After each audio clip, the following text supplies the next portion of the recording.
Hola, ¿se escucha? Sí. Bueno, bueno, vamos a continuar con los Ateneos. Ahora van a presentar las chicas del Hospital Argerich.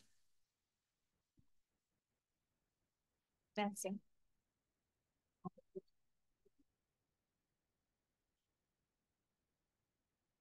Bueno, ¿se escucha bien ahí? Sí. Bueno, me presento. Mi nombre es Terreni María Agustina, mi compañera es Camila Schell. Somos residentes de segundo año del Hospital Argerich.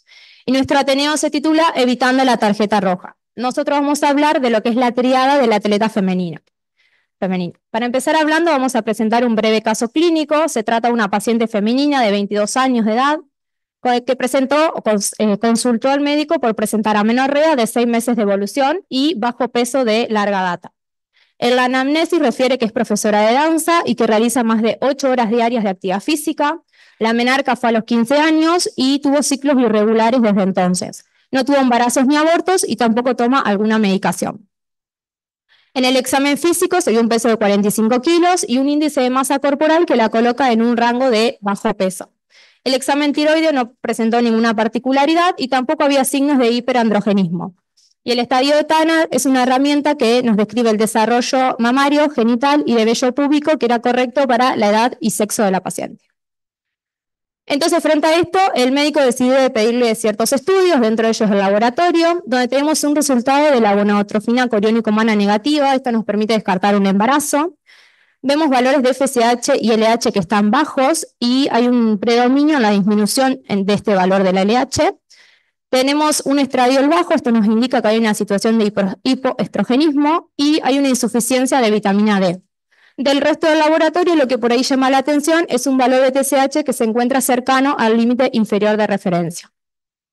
Dentro de los otros estudios, la densitometría mostró que había una baja masa ósea y en cuanto a la resonancia de la región celular, que es una imagen de la hipófisis, no mostró alteraciones. Esto nos permite descartar que haya alguna anormalidad anatómica. Entonces el médico decide realizar la prueba de la progesterona, que sirve para evaluar lo que es la producción estrogénica. Se le da progesterona 200 miligramos por 10 días, de los cuales al mes la paciente depriva, quiere decir que menstrua, pero luego continúa en situación de amenorrea. Las indicaciones del médico fue corregir los hábitos dietarios para aumentar el consumo calórico diario y disminuir la actividad física. Por ahí esto puede llamar la atención que un médico disminuya lo que es la actividad, pero la paciente realizaba 8 horas de actividad, o sea, es un montón. Y le indica vitamina D de forma bimestral.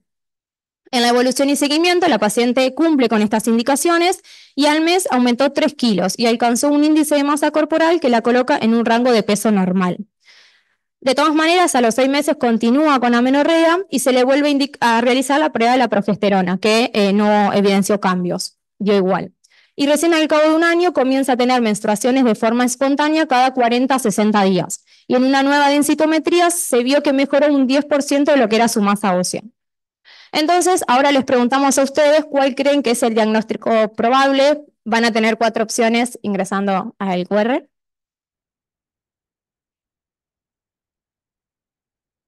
¿Lo tenés? Bueno.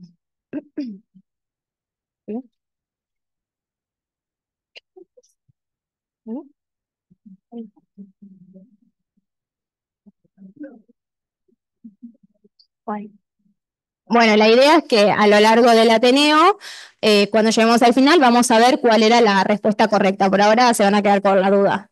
Entonces, para comenzar hablando del tema de interés, nosotros vamos a hablar de la triada del atleta femenino. Y como todos sabemos, el ejercicio físico y el deporte es beneficioso para la salud, pero se sabe que los beneficios son mejores que los riesgos. Lo que sucede y lo que muchas veces vemos en las redes sociales de estas deportistas es que tienen un estilo de vida y una alimentación que se cree que es saludable, pero que muchas veces es insuficiente para la actividad intensa que realizan. Entonces, al buscar esa excelencia deportiva, se genera un déficit energético que puede estar debido ya sea al sobreentrenamiento o a la disminución en la ingesta. Y esto va a generar que haya una supresión del ciclo menstrual y una desmineralización ósea. Entonces, si estos componentes se mantienen en el tiempo, aparece lo que es la triada de la atleta femenina, que va a estar compuesto por un bajo consumo energético, afectación de lo que es el ciclo menstrual y afectación de la salud ósea. En cuanto a la prevalencia, es muy difícil de establecer, varía del 22 al 58%, y esto se debe a que los métodos que se utilizan son variados y tampoco hay criterios definidos para poder evaluar cada uno de estos componentes. En este estudio, Gibbs y colaboradores lo que hicieron fue evaluar la prevalencia de los componentes de la triada de forma individual y de forma combinada. Hicieron una revisión de 65 estudios y ellos incluyeron más de 10.000 mujeres que realizaban actividad física. Y lo que se vio es que si bien uno de los componentes aparece en un número importante de mujeres que realizan actividad, en realidad hay un bajo porcentaje de un 0 al 16% que sufren realmente los tres componentes. Y lo que ellos destacan es que hay que tener en cuenta que hay deportes que se van a ver más afectados, como es el caso de los deportes estéticos como la danza, en donde la apariencia física y la delgadez cobran importancia, o deportes de resistencia como carreras de larga distancia o deportes de categorías por peso, en donde los deportistas se ven favorecidos con un bajo peso corporal. Entonces, si estamos hablando de la tríada, esto no es algo reciente, desde el año 1992, que el Colegio Americano de Medicina del Deporte describe la tríada del atleta femenina y lo asocia con trastornos en la conducta alimentaria, amenorrea y osteoporosis. Para el año 2007 se vuelve a redefinir el concepto de la triada y se lo asocia con baja disponibilidad energética, que no necesariamente en un trastorno en la alimentación. Alteración del ciclo menstrual, que no necesariamente tiene que ser amenorrea, y alteración de la salud ósea. Y en el año 2014 se introduce el Comité Olímpico Internacional introduce una nueva terminología que es REDS. ¿Y qué es REDS? Bueno, es un síndrome de deficiencia energética relativa en el deporte. Es una alteración fisiológica o biopsicológica que se va a presentar en deportistas de ambos sexos, es decir, deportistas femeninos y masculinos. Y se va a dar cuando los deportistas están expuestos a situaciones prolongadas de baja disponibilidad energética, que como ya mencioné puede ser o el sobreentrenamiento o la alteración en la alimentación. Entonces el organismo lo que hace frente a ese déficit de energía trata de priorizar las funciones vitales más importantes y deja de lado otros órganos o sistemas. Pero como nosotros nos vamos a enfocar específicamente en la triada de la atleta femenina, Cami va a empezar hablando de lo que es la alteración en el ciclo menstrual. Bueno, como decía Agus, una de las principales manifestaciones en las atletas va a ser la menorrea, y un breve repaso es la ausencia o el cese de las menstruaciones. Es un síntoma, no es una patología, y lo que va a evidenciar es la irrupción en el eje hipotálamo hipófiso gonadal a cualquier nivel, ya sea en el hipotálamo, la hipófisis, el ovario o el útero. Se puede presentar de forma intermitente o permanente, y se cree que en las pacientes femeninas reproductivas, en edad reproductivas, un 5% va, en algún momento de su vida va a tener amenorrea, y en las deportistas hasta un 70%. Hay varias formas de clasificar la amenorrea. Lo más frecuente es verlo según la edad de aparición, como amenorrea primaria en aquellas pacientes que no tuvieron la menarca, es decir, la primera menstruación, que lo más frecuente es verlo en pacientes adolescentes, ya sea que tengan un retraso en el crecimiento, falta del desarrollo de las características sexuales secundarias, o que las tengan, pero aún así no tengan la menarca. La incidencia es baja, por eso es que su diagnóstico va a ser difícil, y puede verse alteraciones genéticas que afecten el desarrollo genital o por anomalías endocrinológicas.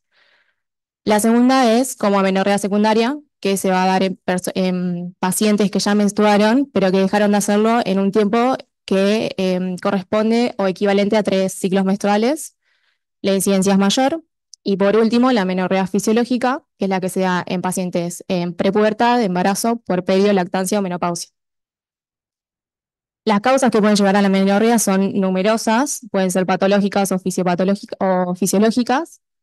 Acá les representamos las principales, pero si podemos ver, hay tres que nos llaman la atención, como es el estrés psicológico y físico, el ejercicio físico en exceso y los trastornos de la conducta alimentaria, que van a ser característicos de la amenorrea hipotalámica funcional.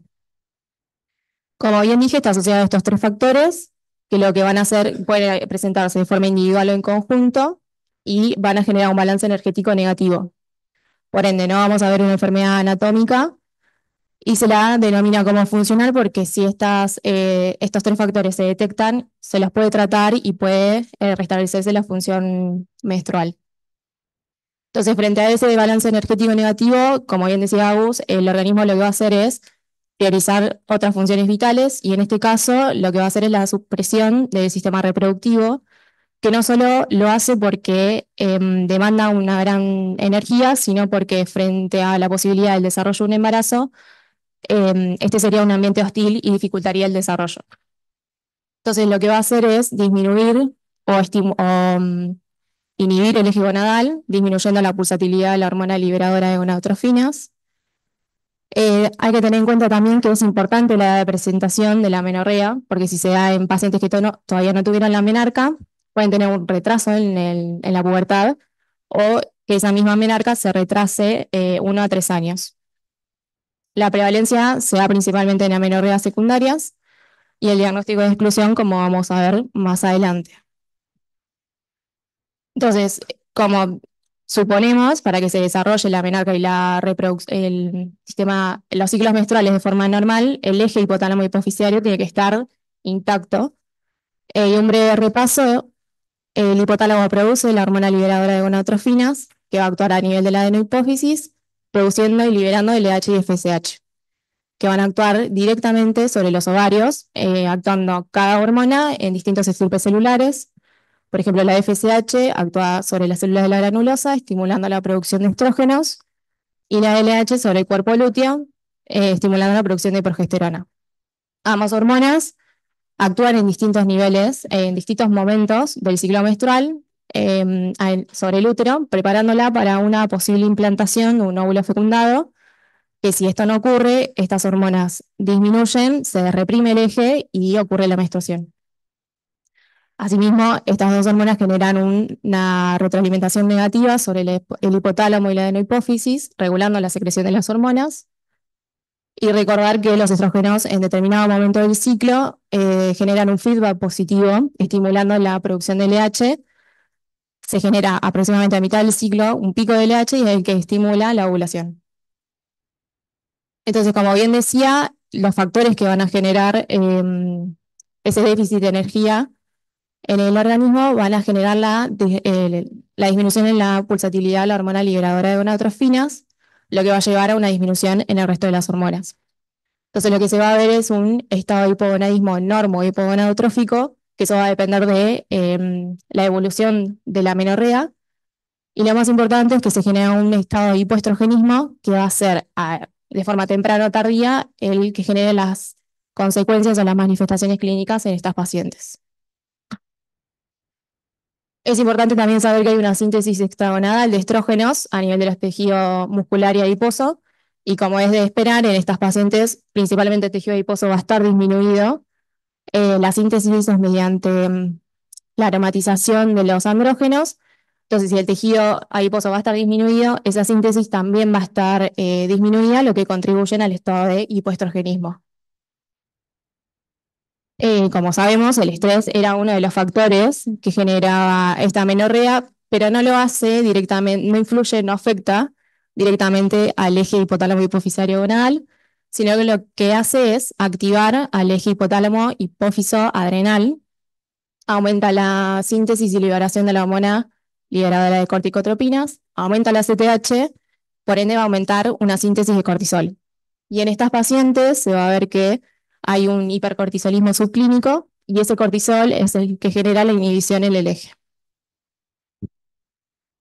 Bueno, y como bien mencionó Cami, este es un circuito central que va a estar formado por diversas hormonas que va a regular lo que es la respuesta a nivel hipotálamo hipoficiario. Pero no nos tenemos que olvidar que también existe un circuito periférico que va a estar integrado, formado por diferentes neurotransmisores, donde interviene la leptina, que es una adipoquina anorexigénica, está sintetizada por el tejido adiposo, y en una situación donde hay un déficit de energía, los valores de leptina tienden a disminuir. Y esto va a ser sensado a nivel hipotalámico, aumentando la liberación del neuropéptido I. Y lo que hace el neuropéptido I es estimular el eje adrenal y en su conjunto inhiben los pulsos de la hormona liberadora de gonadotrofinas. Entonces este es otro mecanismo de cómo se inhibe el eje gonadal en estas pacientes. También tenemos la adiponectina, que es otro neuropéptido, también sintetizado por el tejido adiposo, pero en este caso su valor está aumentado. Y lo que hace es permite la beta-oxidación de los ácidos grasos y mejora el metabolismo de la glucosa. ¿Cómo hace esto? Bueno, aumentando la sensibilidad de la insulina. Lo que no se conoce todavía con exactitud es cómo la insulina influye directamente en el eje gonadal y lo inhibe. Y por último, la grelina, que también es una hipoquina, está sintetizada por el tracto gastrointestinal. Sus niveles altos lo que generan es un estímulo del ACTH que aumenta el cortisol y como bien mencionó Cami, el cortisol también inhibe los pulsos de la hormona liberadora de gonadotrofinas, inhibiendo lo que es el eje gonadal. Y entonces ahora como ya vimos cómo se relaciona el déficit energético con la amenorrea, nosotros nos preguntamos, bueno, ¿cómo relacionamos la amenorrea con la densidad mineral ósea? Que era otro de los componentes de la triada. Bueno, sabemos que los estrógenos tienen un papel importante en lo que es el mantenimiento y la protección de la masa ósea, que en condiciones normales lo que hacen es inhibir el desarrollo y la proliferación de los osteoclastos, que son células grandes multinucleadas que se encargan de la resorción ósea, y aumentan lo que es la proliferación y diferenciación de los osteoblastos, que son células encargadas de lo que es la formación ósea. Entonces, en amenorrea hipotalámica funcional, esta situación de hipoestrogenismo genera que se aumente la actividad de los osteoclastos, aumentando así la degradación del tejido óseo. Entonces, las deportistas van a tener esta baja densidad mineral ósea que se va a evidenciar con una microarquitectura ósea alterada y va a generar que cuando la deportista está expuesta a diferentes situaciones de estrés tenga mayor riesgo de fracturas. Y cuanto mayor sea el tiempo de exposición de estos factores, peores van a ser las consecuencias. Y esto es esencialmente crítico en atletas adolescentes o adultas jóvenes porque es el momento en el que se alcanza la densidad mineral ósea máxima. Como podemos ver en el gráfico, entre los 20 y 30 años hay un pico de masa ósea. Entonces, si nos ponemos a pensar, cuando esta mujer llega a la edad menopáusica, ya no tiene la protección de estrógenos frente al tejido óseo, entonces se genera una situación de osteopenia y osteoporosis. Pero además, si le sumamos que en la adolescencia no logró este pico, las consecuencias van a ser mucho más graves.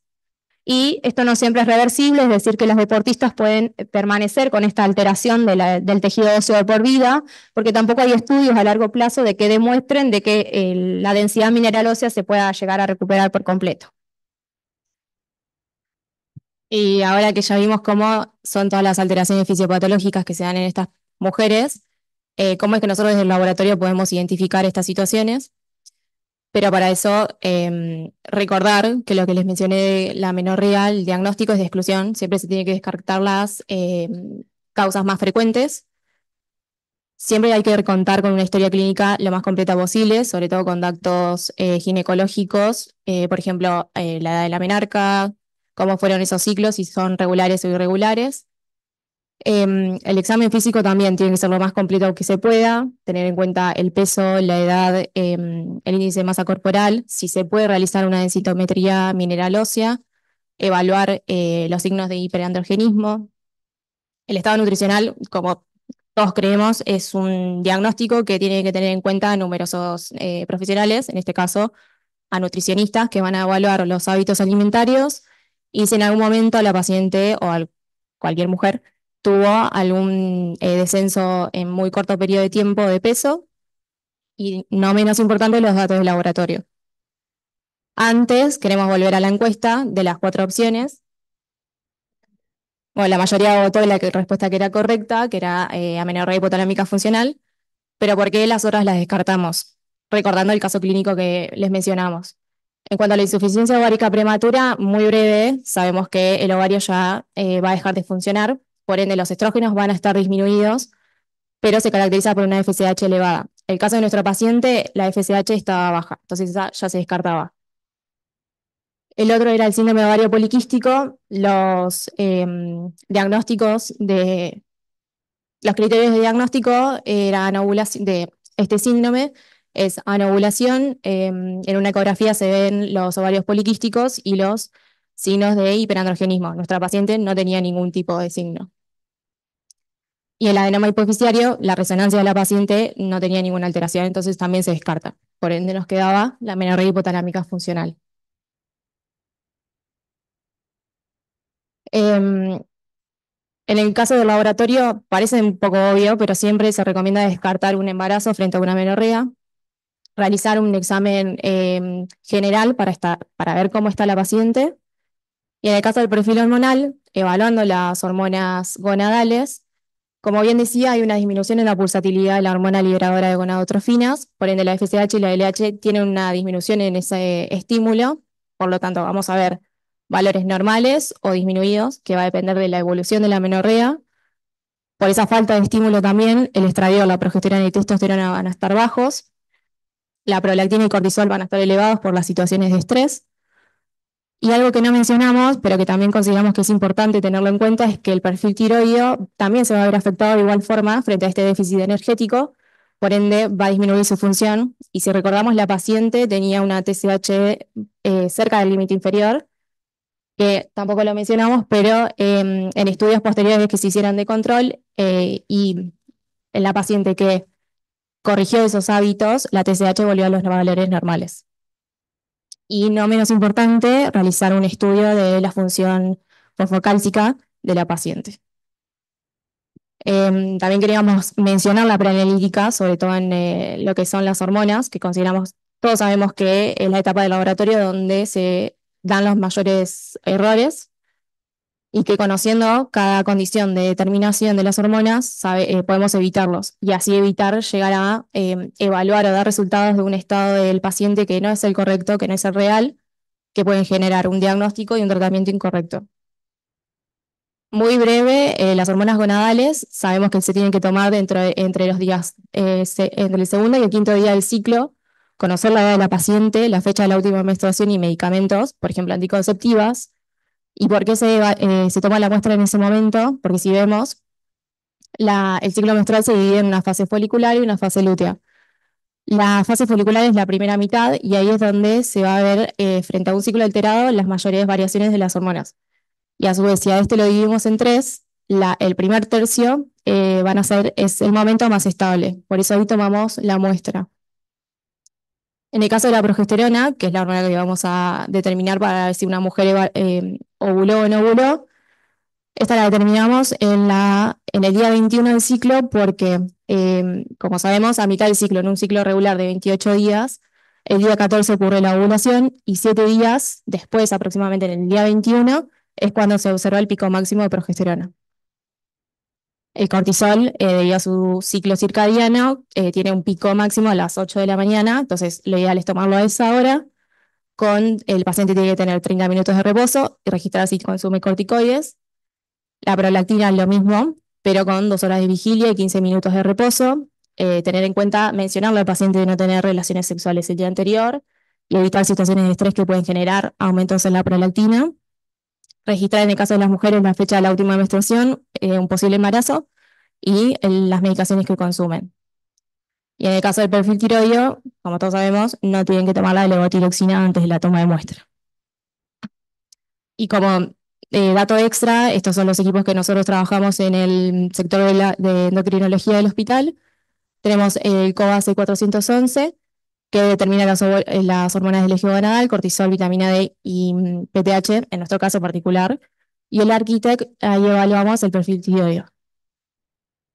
Bueno, y para hablar un poquito, el tratamiento es multidisciplinario, o sea, van a intervenir diferentes profesionales de la salud, como es el caso de portólogos, bioquímicos, médicos, nutricionistas y psicólogos, y el tratamiento es individualizado, hay que evaluar cada caso en particular.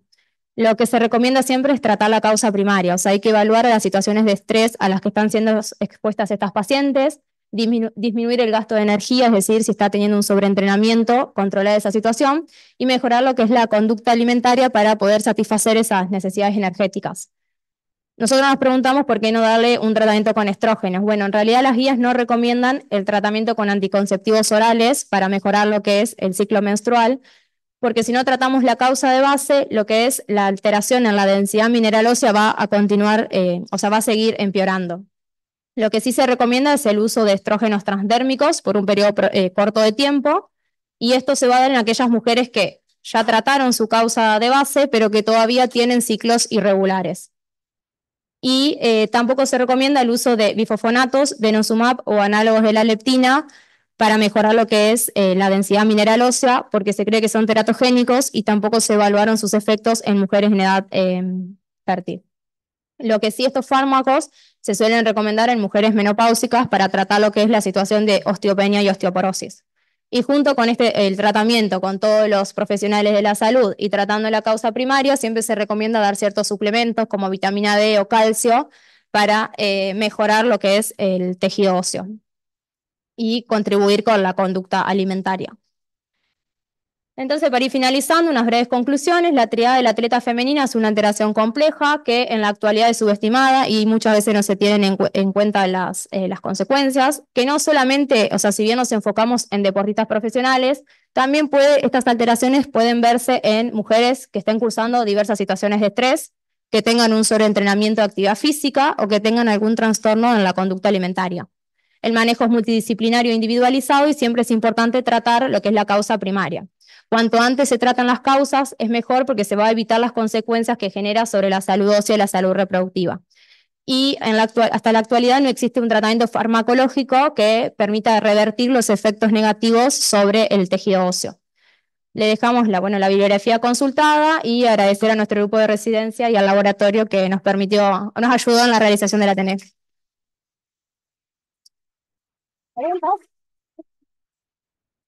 ¿Nadie tiene preguntas?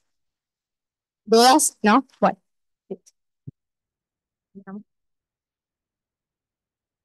Hay una pregunta. ¿No? ¿No? ¿Segura? Bueno. Iba a haber una pregunta. A ver, ¿las presento? ¿Podemos salir? Sí, en el ahí es. ¿Este? No lo puedo ver. Para que esto lo saque. Bueno, estas eran las respuestas correctas. Bueno, la mayoría votó bien igual. Nice. El tratamiento negativa que no se puede hacer antidepresivos,